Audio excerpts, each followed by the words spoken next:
ನಾಯಿ ಸಾವಿರ ಬಗಳುತ್ತೆ, ಅದನ್ನ ನಾನು ಕೇರ್ ಮಾತ್ರ ಮುಂದೆ ಹೋಗ್ತಾರೆ. ಒಳ್ಳೆ ಕೆಲಸ ಮಾಡಿದ್ರೆ ಅಣ್ಣ ಒಳ್ಳೆ ರೀತಿಯಲ್ಲೇ ಹೋಗ್ತಾ ಇದ್ದಾರೆ. ಜನಗಳು ಕೊಡಬೇಡ. ಕೋವಿಡ್ ಇಂದ ನಮ್ಮ ಯಜಮಾನ್ರು ಇರೋದು, ಬಟ್ ಇವ್ರು ನನಗೆ ಅತ್ತೆ ಆಗಬೇಕು. ಬಟ್ ಆದ್ರೆ ಅವ್ರು ತಾಯಿನೇ ಅವರು. ನನಗೆ ಅಪ್ಪ ಅಮ್ಮ ಇಲ್ಲ, ಇವತ್ತು ನನ್ನ ಗಂಡ ಇಲ್ಲ, ನನ್ನ ರೋಡ್ ಕೂತಿಲ್ಲ. ಅವ್ರಿಗೆ ಜೊತೆ ನಮ್ಮ ಅವನ್ನ ಚೆನ್ನಾಗಿ ನೋಡ್ಕೊಂತಾ ಇದ್ದಾರೆ. ದೊಡ್ಡ ಮಗನೂ ಅಷ್ಟೇ, ನನ್ನ ಮಕ್ಕಳು ನನ್ನ ಸಾಕ್ತಾ ಇದ್ದಾರೆ.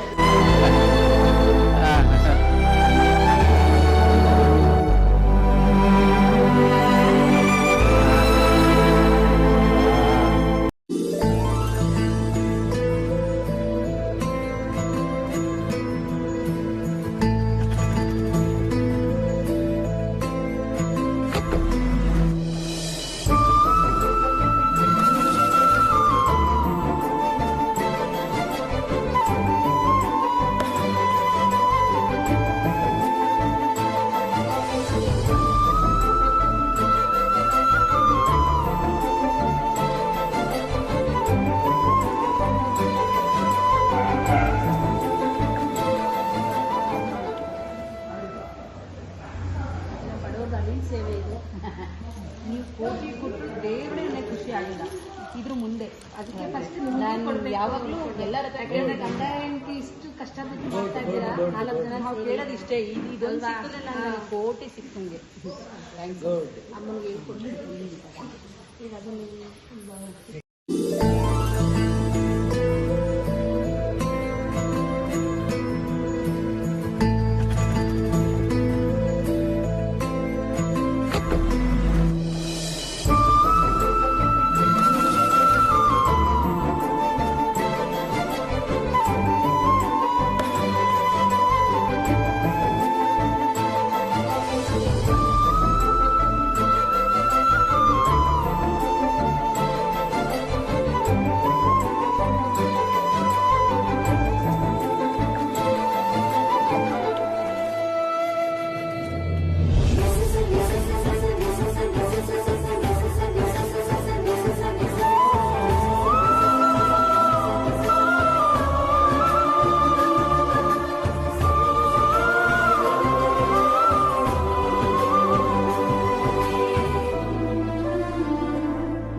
ಎಲ್ರಿಗೂ ನಮಸ್ಕಾರ. ನಾನು ನಿಮ್ಮ ಜನಸ್ನೇಹಿ ಮಂಜುಳಾ ಯೋಗೇಶ್ ಮಾತಾಡ್ತಿದ್ದೀನಿ. ನಿಜವಾಗ್ಲೂ ಇವತ್ತು ಖುಷಿ ಆಯ್ತಿದೆ. ಚಂದಾಪುರದಿಂದ ಅಮ್ಮಂದಿಗೆ ಬಂದಿದ್ದಾರೆ. ನಮ್ಮ ಆಶ್ರಮಕ್ಕೆ ಬೇಕಾದಂಥ ದಿನಸಿ ಸಾಮಗ್ರಿಗಳಾಗಿರ್ಬೋದು, ಅಕ್ಕಿ ಆಗಿರ್ಬೋದು, ಹಾಗೆ ನಮ್ಮ ಲೇಡೀಸ್ ಎಲ್ಲರಿಗೂ ಸೀರೆ ತಂದುಕೊಟ್ಟಿದ್ದಾರೆ. ಹಾಗೂ ನನಗೂ ಮಡ್ಲಕ್ಕೆ ಕೊಟ್ಟರು. ನಿಜವಾಗ್ಲೂ ಖುಷಿ ಆಯಿತು. ಸೊ ಎಷ್ಟೇ ಲಕ್ಷ ಕೊಟ್ಟರು, ಕೋಟಿ ಕೊಟ್ಟರು ನನಗೆ ಖುಷಿ ಖಂಡಿತ ಆಗಲ್ಲ. ಸೊ ನಾನು ಕೊಡೋ ಅಂಥದ್ದು ಅರಿಶಿನ ಕುಂಕುಮ ಸೀರೆ ಇರುತ್ತಲ್ಲ, ಅದು ಕೋಟಿಗೆ ಸಮ. ನಿಜವಾಗ್ಲೂ ಖುಷಿ ಆಯ್ತಮ್ಮ ನನಗೆ ನೀವು ಕೊಟ್ಟಿದ್ದು ನೋಡಿ. ನಾನು ಪದೇ ಪದೇ ಎಲ್ಲರಿಗೂ ಹೇಳ್ತಿರ್ತೀನಿ, ಯಾರೇ ಎಷ್ಟೇ ಕೊಟ್ಟರು ನನಗೆ ಗೊತ್ತಿಲ್ಲ, ಬಟ್ ಅರಿಶಿನ ಕುಂಕುಮನ ನನಗೆ ತುಂಬ ಮುಖ್ಯ. ಸೊ ನನ್ನ ಗಂಡ ನೀವೆಲ್ಲ ಅರಿಸಿ ಆಶೀರ್ವಾದ ಮಾಡಿದ್ರೆ ಇನ್ನು ದೊಡ್ಡ ಮಟ್ಟಕ್ಕೆ ಅವ್ರು ಬೆಳಿಬೇಕು ಅಂತ. ಸೊ ನಂಗೆ ನಿಜವಾಗ್ಲೂ ಖುಷಿ ಆಯ್ತಮ್ಮ. ಏನ್ ಹೇಳ್ತಾರೆ ನಮ್ಮ ಆಶ್ರಮದ ಬಗ್ಗೆ? ಏನ್ ಹೇಳ್ಬೇಕಂದ್ರೆ ತುಂಬಾ ಅಣ್ಣ ನಿಜವಾಗ್ಲೂ ದೇವರು ನಿಜ ಸ್ವಾಮಿ ಹೇಗ ಹಾಗೆ ಅಣ್ಣ ನಿಜವಾಗ್ಲೂ ಇಷ್ಟು ಜನ ಸಾಕ್ತಿದ್ದಾರೆ. ಒಂದು ಫ್ಯಾಮಿಲಿ ನೋಡ್ಕೊಬೇಕಂದ್ರೆ ತುಂಬಾ ಕಷ್ಟ ಇದೆ. ಬಟ್ ಅಂತದ್ರಲ್ಲಿ 130 ಜನ ನಾವು ನೋಡ್ಕೊಂತ ಇದ್ರೆ ಗ್ರೇಟ್ ಅವರು. ಆದ್ರೂ ಜನ ಬಿಡಲ್ವಲ್ಲ, ಏನಾದ್ರು ನೋಡಿ ನಾಯಿ 1000 ಬಗಳುತ್ತೆ, ಅದನ್ನ ನಾನು ಕೇರ್ ಮಾತ್ರ ಮುಂದೆ ಒಳ್ಳೆ ಕೆಲಸ ಮಾಡಿದ್ರೆ ಅಣ್ಣ ಒಳ್ಳೆ ರೀತಿಯಲ್ಲೇ ಹೋಗ್ತಾ ಇದ್ದಾರೆ. ಜನಗಳು ಕೊಡಬಾರ್ದು. ಆದರೆ ನಿಜವಾಗ್ಲೂ ಗ್ರೇಟ್ ಅವನ್ನ ನಿಜವಾಗ್ಲೂ ನಾವನ್ನ ನೋಡ್ಬೇಕಂತ ನನಗೆ, ಬಟ್ ಅವನ್ನ ನಮ್ಗೆ ಅದೃಷ್ಟ ಇಲ್ಲ, ಏನು ಮಾಡೋಕ್ಕಾಗಲ್ಲ. ಆದರೂ ನಾವು ಬಡವ್ರೆ, ಏನು ಶ್ರೀಮಂತಲ್ಲ. ಕೋವಿಡ್ ಇಂದ ನಮ್ಮ ಯಜಮಾನ್ರು ಇರೋದು, ಬಟ್ ಇವ್ರು ನನಗೆ ಅತ್ತೆ ಆಗಬೇಕು, ಬಟ್ ಆದ್ರೆ ಅವ್ರು ನನ್ನ ತಾಯಿನೇ. ಅವರು ನನಗೆ ಅಪ್ಪ ಅಮ್ಮ ಇಲ್ಲ, ಇವತ್ತು ನನ್ನ ಗಂಡ ಇಲ್ಲ, ನನ್ನ ರೋಡ್ ಬಿಟ್ಟಿಲ್ಲ. ಅವರು ನಮ್ಮ ಅತ್ತೆ ನಮ್ಮ ಮಾವ ನನ್ನ ಚೆನ್ನಾಗಿ ನೋಡ್ಕೊಳ್ತಾ ಇದ್ದಾರೆ. ದೊಡ್ಡ ಮಗನೂ ಅಷ್ಟೇ, ನಮ್ಮ ಮಕ್ಕಳು ನನ್ನ ಸಾಕ್ತಾ ಇದ್ದಾರೆ. ನಮ್ಮ ಅಕ್ಕ ಅವರು ಅಷ್ಟೇ ಪಕ್ಕದಲ್ಲಿ ಇದು ಕಷ್ಟ ನಮಗೆ, ಬಟ್ ಖುಷಿ ಆಗ್ತಾ ಇದ್ದೀನಿ ನಾನು. ನಿಜ ನನಗೆ ನಮ್ಮ ಯಜಮಾನ್ರ ಹೆಸರಲ್ಲಿ ಇದನ್ನು ಮಾಡಬೇಕು ಅಂತ ಬಂದೆ. ನಮ್ಮ ಅಣ್ಣ ಹೆಸರಲ್ಲಿ ಮಕ್ಕಳ ಹೆಸರಲ್ಲಿ ಒಳಗಡೆ ಬರ್ತೇನೆ. ಅಕ್ಕ ಅಲ್ಲಿ ಮನಸ್ಸು ಖುಷಿ ಆಯಿತು, ಸಂತೋಷ ಆಯಿತು. ಇದಕ್ಕಿಂತ ಯಾವ ಬೇಕು ನಮಗೆ? 1000 ಸಂಪಾದನೆ ಮಾಡಿದ್ರು ಲಕ್ಷ ಇದ್ರು ನಾವು ಹೋಗೋದು 6 ಅಡಿ 3 ಅಡಿ. ಅಣ್ಣ ತೋರಿಸಿದ್ರು ಅದು ನಿಜ, 6 ಅಡಿ 3 ಅಡಿನೇ ಕಾಯಂ ಮಾಡ್ಕೊಂಡ್ರೆ ಸಾಕು ಜನ. ಮಗ ಅವರು ಎಲ್ಲ ಒಳ್ಳೆ ಕೆಲಸ ಮಾಡಿದ್ರು. ಮಗ ಕೋವಿಡಿಂದ ಸೆಕೆಂಡ್ ಟೈಮ್ ಕೋವಿಡಿಂದ ಡೆತ್ ಆಗೋದು, ಬರೀ 38 ವರ್ಷಕ್ಕೆ ಹೋಗ್ತದ್ರು. ದೊಡ್ಡ ಮಗನಿಗೆ ಸ್ವಲ್ಪ ಅವ್ರಿಗೆ ಪ್ರಾಬ್ಲಮ್ ಆದರೂ ಮನೆ ಇಟ್ಕೊಂಡು ಹೋಗ್ತಾ ಇದ್ದಾರೆ. ನಮ್ಮನ್ನು ಯಾರನ್ನೂ ಬಿಟ್ಟಿಲ್ಲ. ಅವರು ತಾಯಿ ಇದ್ದಾಗ ನಿಂತ್ಕೊಂಡು ನೋಡಿ ಹೇಳ್ತೀನಿ, ಯಾರೇ ಆಗಲಿ ತಂದೆ ತಾಯಿ ಪಡಿಬೇಕಂದ್ರೆ ತುಂಬಾ ಕಷ್ಟ ಬೀಳ್ಬೇಕು. ಬಟ್ ಅವ್ರನ್ನ ಬೀದಿಗೆ ಹಾಕೋದು ಮುಖ್ಯ ಅಲ್ಲ. ಕಷ್ಟನ ಸುಖನ ನಾವು ತಿನ್ನೋ ಒಂದು ತಂದಲ್ಲಿ ಅವ್ರಿಗೊಂದು ಅನ್ನ ಇಡಬೇಕು, ಅದು ಮುಖ್ಯ. ಅದು ಮಕ್ಕಳಾದ್ರೆ ಯಾರು ಮಕ್ಕಳು ಮಾಡ್ತಾ ಇದ್ದಾರೆ, ಅದಕ್ಕೊಂದು ನಮ್ದೊಂದು ಸಹಾಯ. ಯೋಗೀಶ್ ಅಣ್ಣನ್ಗೇನು ಬೇರೆಯವ್ರನ್ನೆಲ್ಲ ಕರ್ಕೊಂಡ್ಬಂದು ಇಲ್ಲಿ ಸಾಕ್ಬೇಕು ಮಾಡ್ಬೇಕು ಅನ್ನೋದೇನಾದ್ರು ಇದೆಯಾ? ಬಟ್ ಆದ್ರೂ ಅವ್ರು ಕರ್ಕೊಂಡ್ಬಂದು ನನ್ನ ಮಕ್ಕಳು ನನ್ನ ಅಪ್ಪ ಅಮ್ಮ ಅಂತ ಸಾಕ್ತದಾರಲ್ಲ, ಅದು ಗ್ರೇಟ್. ದೇವ್ರನ್ನ ಆಯುಷ್ ಆರೋಗ್ಯ ಕೊಟ್ಟು ಗಂಡ ಹೆಂಡತಿಗೂ ಅವ್ರ ಅಪ್ಪ ಅಮ್ಮನಿಗೂ ಕೊಟ್ಟು ಇನ್ನು ಮುಂದೆ ಈ ಕೆಲಸಗಳು ಮಾಡಬೇಕು ಅನ್ನೋದು ನನ್ನ ಖುಷಿ. ದೇವ್ರು ಇದಕ್ಕೆ ಮೇಲೆ ನನಗೆ ಇನ್ನೂ ಕೊಟ್ಟರು ಬಂದು ನನ್ನ ಕೈಲಿ ಏನಾಗುತ್ತೋ ಅಳಿಲ್ ಸೇವೆ. ನನಗೇನು ಯಾವ ದುಡ್ಡು ಏನಿಲ್ಲಪ್ಪ, ಪೆನ್ಷನಲ್ಲಿ ಜೀವನ ಮಾಡ್ತಾ ಇದ್ದೀನಿ ಮೇಡಮ್. ನಾನು ಪೆನ್ಷನಲ್ಲಿ ಜೀವನ ಮಾಡ್ತಾ ಇದ್ದೀನಿ. ನನ್ನ ಗಂಡನ ಪೆನ್ಷನ್ ದುಡ್ಡಲ್ಲ ಮೇಡಮ್ ತಂದಿರೋದು ನಾನು. ಬಟ್ ನನ್ನ ಮನೆಗೆ ರೇಷನ್ ಬಂದು ಪರವಾಗಿಲ್ಲ. ಇಲ್ಲಿ 100-3 ಜನ ನಾನು ಕೊಟ್ಟರೆ ಒಂದು ಕೈ ಊಟ ಮಾಡ್ತಾರೆ ಅಂತ ಅದು ಸಂತೋಷ ನನಗೆ. ನಿಜವಾಗಿ ಇರೋರಿಗೆ ಯೋಗೇಶ್ ಇನ್ನು ಆಯುಷ್ ಆರೋಗ್ಯ ಕೊಟ್ಟು ನನ್ನ ಆಯುಷ್ ಅವ್ರಿಗೆ ಕೊಟ್ಟು ಪರವಾಗಿಲ್ಲ. ಈ ಮಕ್ಕಳನ್ನೆಲ್ಲ ಸಾಕಿ ಅನ್ನೋದು ನಮ್ಮ ಕಡೆಗೆ. ನಮ್ಮಪ್ಪ ನಮ್ಮ ಅತ್ತೆ ನಮ್ಮ ತಂದೆ ನಮ್ಮ ಅಪ್ಪ ಅಮ್ಮ ಅಂತಾನೆ ಕರೆಯೋದು. ಅವ್ರು ಚೆನ್ನಾಗಿದ್ದೀನಿ, ದೇವರು ನಮ್ಮ ಅಣ್ಣನೂ ಚೆನ್ನಾಗಿರಲಿ. ಅವ್ರಿಗೂ ಒಂದು ಯಾವ್ದಾನ ಒಂದು ಹೆಣ್ಣು ಸಿಕ್ಕಿ ಮದುವೆ ಆಗಿ ಅವರು ಆಗಿರ್ಬೇಕನ್ನೋದು ನಮಗೂ ಆಸೆ. ನಿಮ್ಮ ಕುಟುಂಬದ ಎಲ್ಲರಿಗೂ ಭಗವಂತ ಒಳ್ಳೇದು ಮಾಡಲಿ ಅಂತ ನಾವು ಕೇಳ್ಕೊಂಡು, ಮಕ್ಕಂದು ನಾಳೆ ಅವ್ರ ಯಜಮಾನ್ರಿಗೂ ಅವ್ರಿಗೂ ಸುದ್ದಿ ಇದೆ. ನಾಳೆ ಅವ್ರ ಆತ್ಮಕ್ಕೆ ಶಾಂತಿ ಸಿಗ್ಲಮ್ಮ. ನೆಕ್ಸ್ಟ್ ಜನ್ಮ ಅಂತಿದ್ರೆ ನಿಮ್ಮ ಫ್ಯಾಮಿಲಿನೇ ಹುಟ್ಟಬರ್ಲಿ. ಅಣ್ಣ ತಮ್ಮದಿರೇ ಇಬ್ರು ಹೋಗಿರೋದು. ಅಣ್ಣ ಫಸ್ಟ್ ಹೋದ್ರು, ತಮ್ಮ ಆಮೇಲೆ ಹೋದ್ರು. 1 ವರ್ಷ ಡಿಫೆಂಡ್ ಅಷ್ಟೇ.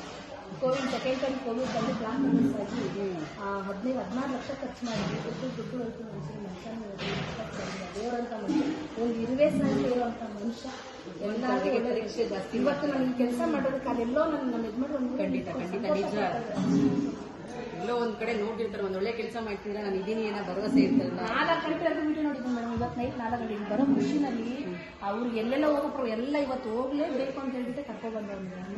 ಅವ್ರಿಗೂ ಆಗಲ್ಲ, ಕಾಲಾಗಲ್ಲ, ಬಟ್ ಅವ್ರನ್ನ ಕರ್ಕೊಬಂದು ಈಗ ಆಟದಲ್ಲಿದ್ದಾರಲ್ಲ ಅವ್ರು ನಮ್ಮ ಚಿಕ್ಕ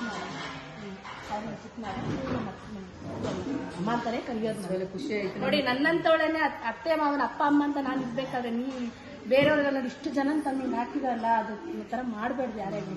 ನಾವು ತಿನ್ನ ಅನ್ನ ಅನ್ಸುತ್ತೆ ಅವ್ರು ಚೆನ್ನಾಗಿರ್ತಾರೆ. ನಿಜವಾಗ್ಲೂ ಖುಷಿ ಆಯ್ತಮ್ಮ. ಅತ್ತೆನ ಈಗಿನ ಜನರೇಷನ್ ಅಲ್ಲಿ ರೋಡಲ್ಲಿ ಬಿಸಾಕಿರೋ ಜನಗಳ ಮಧ್ಯೆ ಹೌದು ಅವ್ರು ನೇರವಾಗಿ ನಿಂತ್ಕೊಂಡು ನನಗೆ ಅವ್ರ ಅತ್ತೆ ಅಲ್ಲ ನನ್ನ ತಾಯಿ ಅಂತಲ್ಲ ಯಾರಿಗೂ ಬರಲ್ಲ. ಒಂದು ಮಾತು ಅಂದ್ರೆ ಮಾಡಿದ್ರು ಹೊಡೆದ್ರು ಮಕ್ಳು ದಂಡಿಸ್ತಾರೆ, ಅದ್ರ ತಪ್ಪೇನಿಲ್ಲ. ಬಟ್ ನಿಮ್ ತರ ಎಲ್ಲರೂ ಅಟ್ಕೊಂಡು ಹೋದ್ರೆ ನಮ್ ತರ ಆಶ್ರಮಗಳು ಇರೋದೇ ಇಲ್ಲ. ನಿಜವಾಗ್ ತಪ್ಪಲೇ. ದೇವ್ರ ಮುಂದೆ ಎಲ್ಲರಿಗೂ ಭಾವನೆ ಬರ್ಬೇಕಲ್ಲ.